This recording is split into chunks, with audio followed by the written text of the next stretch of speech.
Good day, cramming engineers. So for our lesson for today, we will be discussing about capacitors. Okay, so first, let's discuss ano yung capacitor. Okay, so capacitor guys is an electrical device which stores electric potential energy. Ito yung electrical symbol niya. Kung mapapansin nyo, there are two plates here. Ang construction kasi ng isang capacitor is ganito, no? Pares ng ganyan. So there are two plates. So there are two conductors separated by an insulator. Okay, so if you have anything that looks like this, may dalawang conductor, parang sinasandwich niya ang insulator, then this is a capacitor. Okay, so even guys, dalawang conductor lang na magkatabi pero hindi magkadikit, this is also a capacitor. So bakit? This may be a capacitor because yung nasa gitna niya, which is air, kasi hindi siya nakadikit, it can also act as an insulator. Okay? And in most cases, this is vacuum. Okay, so that is the construction of a capacitor. And yes, we can also define a capacitor as any device that has two conductors and an insulator in between those two conductor plates. Okay? Moving on, yan po yung itsura ng isang capacitor. So we have some variations sa kanyang itsura. We have something like this. Merong mga ganyan, no? Parang cylinder type. So what does it look like sa loob? Para lang siyang, isipin nyo, meron kang isang sheet ng conductor and then dagdagan mo pa ng patungan mo ng isa pang sheet na, let's say, insulator. Then lagay ka ulit ng isang sheet ng conductor on top. So parang sinandwich nyo, no? Then i-roll nyo to, ikutin nyo yan as to form a cylinder. So, yan yung itsura niya. Ayan, so those are capacitors. So, how do we charge a capacitor? So, if you have two plates like this, no, as you can see, meron kang space or gap in between. So, that will act as the insulator. So, how we charge a capacitor is we apply a voltage between the two plates. So, let's say you connected it to a 10 volts, positive sa taas and negative sa baba. So, what happens when we connect a battery or a voltage source across two plates is that itong negative side no voltage source, it supplies electrons sa ating capacitor through here, through the, ayan, it supplies electrons dito and naiipon siya dito sa part nito. So, therefore, this plate becomes negative Q. Ayan, nagiging negatively charged siya. And therefore, since negatively charged siya, ina-attract nitong negative part na to, itong negative, itong nasa baba, ina-attract niya yung positive naman dito sa kabilang side. So, how does it attract positive kung hindi naman gumagalaw yung positive? Actually, guys, the better or the more accurate term is pinupush away niya yung negative side doon sa kabila. So, yung negative dito, parang pinupush niya palayo because meron ka ditong concentration ng negative charges. Okay, so that's how we charge up a capacitor. And napansin nila that the more voltage that you apply across the capacitor, the more or the higher the charge that is accumulated dito sa ating capacitor. Ibig sabihin, sila ay directly proportional. The more voltage, the more charge that is stored in this capacitor. So, bakit? Well, kapag mas malakas yung ating voltage na nilagay across dito sa ating capacitor, then mas malaki yung tulak ng electrons nitong voltage source. Therefore, mas marami ka electrons dito sa side na to as this goes higher. So, the higher the voltage, the higher the charge. Okay, so ang ginawa nila is since we have this proportionality wherein Q is directly proportional to V, in order to make that proportionality an equation or an equality, not just a proportionality, we have to multiply a constant sa isang term. Okay? So this is equal to the constant C. So this constant C is what we call the capacitance. Okay? So this capacitance, it is a property of this capacitor. So I can rewrite this as C is equal to Q over V. So unit analysis tayo, Q is charge natin which is in coulombs and voltage naman sa baba. Okay? So, coulomb per volt, that is this unit, no, that is also equivalent to your farads. Okay? So, 1 coulomb per volt, that is 1 farad.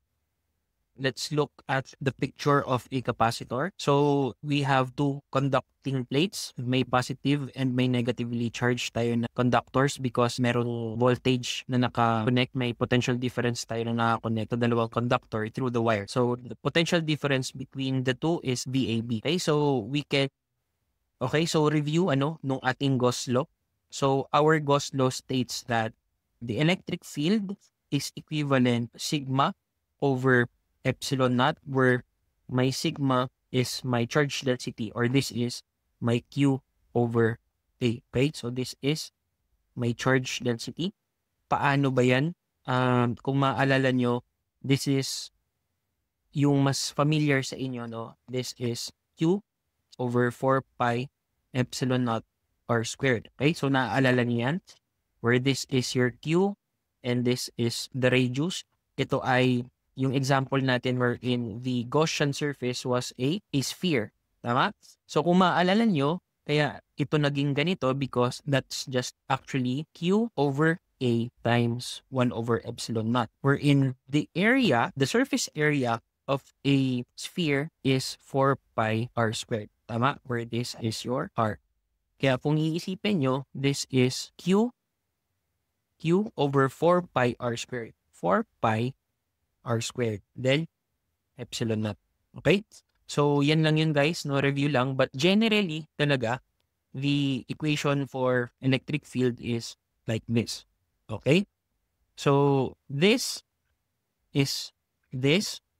So, therefore, this is actually just the charge over epsilon naught over A. Wherein, may epsilon naught is the vacuum permittivity.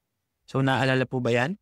Okay. And also, the VAB, according sa previous lesson natin din, this is also equivalent to E times the D. Wherein, E is the electric field and D is the distance between A and B. Okay? So, if A and B, ang pinag-uusapan natin ay plates A and B, so yung distance between the two is this D. So, knowing this and this, pwede natin siya i-input sa ating equation for capacitance, no? Wherein, anong ulit yun? This one, no? I'll write that here. C is equal to Q over V. And since my V is equal to ED, I can input that here. So, I can have Q over EB is equal to C. So, since that's the case, I can now input this E also dito, equation na to, giving me C is equal to Q over ang ED ko is this one, that is Q over epsilon naught times A. Well, that's just my E times D. Okay, so mag-cancel ito, si Q. So, aakyat itong nasa denominator, no? Denominator. So, this becomes epsilon naught A all over D. So, kung mapapansin nyo, this is actually the equation for capacitance. In order for you to determine kung ano yung capacitance ng isang capacitor, looking at its construction, kaya na nating ma-define yung value ng capacitance ng ating capacitor. And kung mapapansin nyo, yung only factors na nakaka-affect sa value ng capacitance ng capacitor is the area of the capacitor and the distance between the two plates. So, going back, let me write the equation for capacitance. That is A epsilon naught over D. So, pansinin nyo, as the area is higher, mas mataas din yung capacitance. Bakit? Kasi, well, kung mas malaki itong area na to, mapapansin nyo, then of course, it can store a lot more charges than a smaller plate. Tama ba? Hindi sila magsisiksikan dito. That's why, kapag mas malaki yung area, mas malaki rin yung capacitance. Okay? And pangalawa is the distance. Kapag mas mataas yung distance between the two, mapapansin nyo, mas mababa yung capacitance. Okay? Kasi of course, kailangan medyo magkalapit yung dalawa. Pag mas malayo yan, pwede mas mahihirapan yung mag-form ng electric field or yung, mahihirapan mag-form ng electric field yung capacitor. Or mag-store pala, mahihirapan siya mag-store ng potential energy. Kasi magkalayo yung dalawa. As compared kapag mas malapit siya, mas malakas. yung potential energy. Okay, so those are the only things, no, na kailangan natin alamin. Yung epsilon naught, that is a constant. Okay? So yung pinaka-factor niya lang talaga is yung physical dimensions ng ating capacitor. Okay? So moving on, no, tandaan nyo po yan. Tandaan nyo itong equations na to. C is equal to epsilon naught A over D. Okay? Let's move on to capacitors in series. Okay, so we have here two capacitors, C1 and C2, and they are connected in series. Then they are connected across a voltage source supplying a voltage VAB or V. So dito, aaralin natin kung ano yung Q, ano yung V, and ano yung C in series. Okay?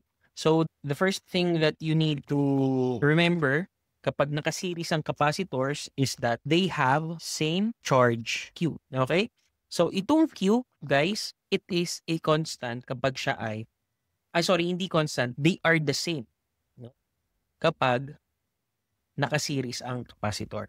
So since same ang Q, therefore if I name this as Q1 and this as Q2, then therefore my Q1 will be equal to Q2 will be equal to Q total. Okay, so yung total charge. Next is yung V. So yung V1 and V2, they are additive, guys. Okay, this is point C, this is point A and point B.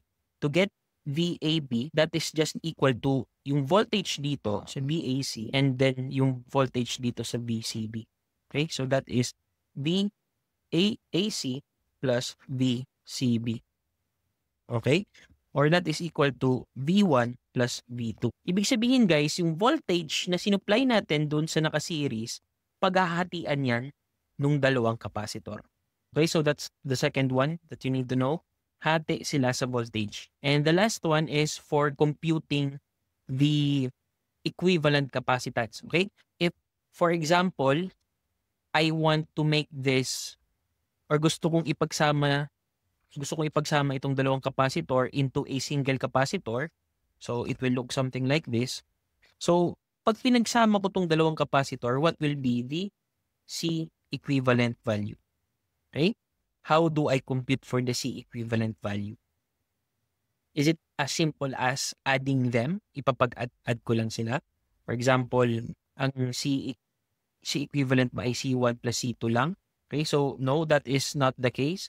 So in order for us to get the equivalent capacitance, this is the equation that we use. Okay? Tandaan, that is the equation that we use. And hindi lang po ito applicable for dalawang capacitor na naka-series. Pwede pa itong, kunwari marami silang naka-series. So i-extend lang natin. So if may pangatlo pa, kung may pang-apat pa, plus that over plus 1 over Cn. Okay? So ito talaga siya. So isasum lang talaga natin lahat ng reciprocals ng mga capacitor, and pag nakuha na natin yung sum nun, kunin natin ulit yung reciprocal to get the equivalent capacitance. Okay? So there you have it, That is for a series of capacitors. Okay? So we have an example here. A potential difference across AB is 36 volts. So this is 36 volts. So positive ito, negative ito. Bakit? Wala lang, tsamba ko lang. Charot. Positive si A because siya yung nauna. Okay?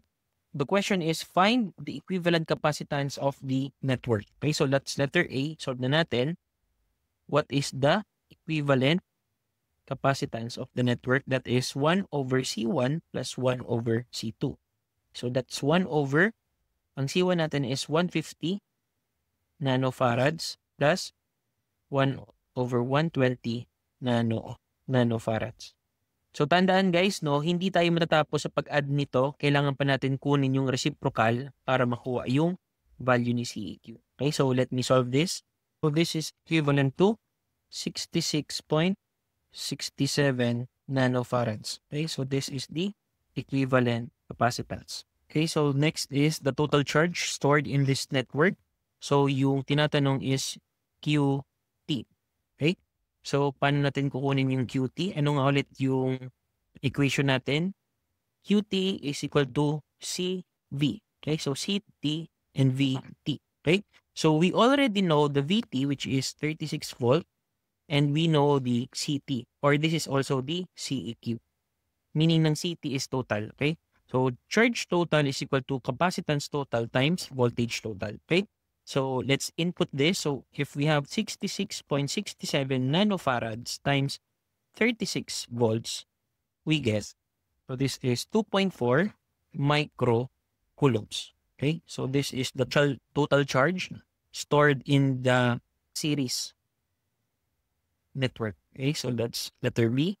So for letter C, the charge on each plate, so Q1 and Q2. So alam nyo kung anong Q1 and Q2? Again, kapag naka-series, ano nga ulit yung charge? They are the same. Okay, so Q1 will be equal to Q2 and that is equal to QT. So that is equal to 2.4 microcoulombs. Okay? And lastly, letter D, the potential difference across each capacitor. So ang tinatanong is si V1 and si V2. Okay, so what is our equation for V? So if we have Q is equal to CV, then V will be equal to Q over C. Okay? So to get V1, you need Q1 over C1. Okay? So V1 is Q1, which is 2.4 microcoulomb over C1 is 150 nanofarads. Okay? And V2 may be Q2 over C2, and that is 2.4 microcoulomb over 120 nanofarad. So this is 16 volts and this is 20 volts. Okay? Kung mapapansin nyo, no? 16 and 20, pag pinag-add nyo yan, that will give you 36 volts. Okay? So, parang ganito, no? If I have, this is point A, this is point B. If I attach 36 volts here, positive, negative, this will have V1 and V2 as 16 volts, 20 volts. Positive, negative, positive, negative. Okay, so ganyan. No? Pinaghatian ng dalawang kapasitor yung voltage na ito. Not equally, pero proportionally sa kanilang capacitance. Okay? So, that's how we solve capacitances, no, in series. Okay, let's move on to capacitors in parallel. So, katulad ng kanina, alamin natin kung ano yung Q, V, and C. Okay, so kung kanina guys, ang constant is yung Q, dito naman, V is constant. Okay? V is same. Okay? So kung mapapansin nyo, yung VAB natin that is connected across point A and B. And itong capacitor 1 that is also connected to point A, and point B. This is just the same nodes. Okay? So therefore, ang nafe-feel nitong capacitor na to is this voltage. Okay? But at the same time, this capacitor is also connected to the same node. Ayan. And therefore, kung ano man itong VAB, that will be equal to V1 and V2. Okay? So VAB is equal to V1 is equal to V2. And that is if nakaparallel. Okay po? So that's number 1. Kapag Q naman, ang pinag-uusapan, kapag charge, if we have Q1 and Q2, that will be additive. Okay? So to get the total charge, it will have Q1 plus Q2. Okay? So directly additive lang siya. Okay? So kung kunwari may nakaparallel ka pa ibang kapasitor, then mag-add ka lang dyan, plus dot plus Q of N. Okay? So that is the total charge stored in a parallel of capacitors. Okay? Simple lang, ano? And lastly is the CEQ. Okay? So kung kanina, kailangan natin kunin yung sum ng mga reciprocal ng mga capacitances and kunin ulit yung reciprocal ng sum para makuha lang si equivalent. Dito, pag parallel, mas simple siya guys. It's only just additive. Okay? So this is just C1 plus C2 plus dot, no? Kung may iba pang nakaparallel, then plus Cn. Right? So that's it, no? Medyo mas madali kapag nakaparallel kasi add lang. Maliban sa voltage which is just equal. Mas madali nga eh. Okay? So let's have this example. So the potential difference across AB is 220 volts. Find the equivalent capacitance of the network, total charge stored, potential difference across each, and the charge on each capacitor. Okay, so simulan natin sa total capacitance or sa CEQ. Okay, so CEQ again, kapag nakaparallel, it's just C1 plus C2. Okay, so this is 35 nanofarads plus 75 nanofarads. So basic, this is 110 nanofarads. Okay, so that is letter A.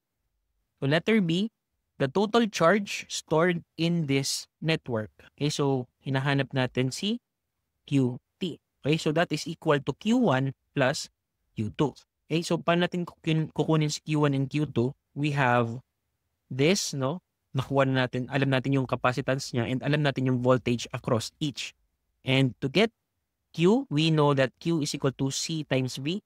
And to get Q1, that's just C1 times V1. To get Q2, that's just C2 V2. Tama ba? Okay, so Q1 is 35 nanofarads times 220 volts. And this is 75 nanofarads times 220 volts. Same yung voltage guys, again, kasi sila ay nakaparallel. So this is 7.7 microcoulombs. And this is 16.5 microcoulombs. Okay, so kung mapapansin nyo, mas madami yung na-charge kay Q2, of course, kasi mas malaki yung capacitance niya as compared kay Q1. Okay, so we have Q1 and Q2, and therefore, QT is just the sum of the two, which is 24.2 microcoulombs. Okay, so letter C, potential differences across each capacitor. We know that the voltage across each capacitor is just equivalent. Ayan na, ginamit na natin siya, no? So we can say that V1 is equal to V2 is equal to VAB, and that is equal to 220 volts. Okay, so that's letter C. And lastly is letter D, or the charge on each capacitor. Nakuha na pala natin, no? 7.7 microcoulombs. Ang Q2 naman is 16.5 microcoulombs. So, alam na natin to. So, actually guys, feeling ko, ang pinapagawa talaga sa letter B, hindi pa ito, no? Hindi pa dapat natin to dinaanan. Yung dapat na naging solution natin kanina is to get Q, no? QT, that is equal to VT times CT. So, since alam na natin yung total, dapat i-multiply lang natin yun sa 220 volts. So, let's look and let's see. 220 volts times 110 nanofarads, that is equal to what? That is equal to 24.2 microcoulombs. Okay? So, ito dapat siguro yung pinaka-solution dito sa B, no? And kung mapapansin nyo, they are the same. So, that's how you compute the charge, the total charge, the total capacitance, and the total voltages as well as the individual parameters, no, of a series and parallel network of capacitors. Okay? As well as the primitive equation for getting the value of the capacitance given its construction. Okay? So that will be all for this lesson. And next lesson natin will be about energy storage in capacitors. That will be all. Thank you.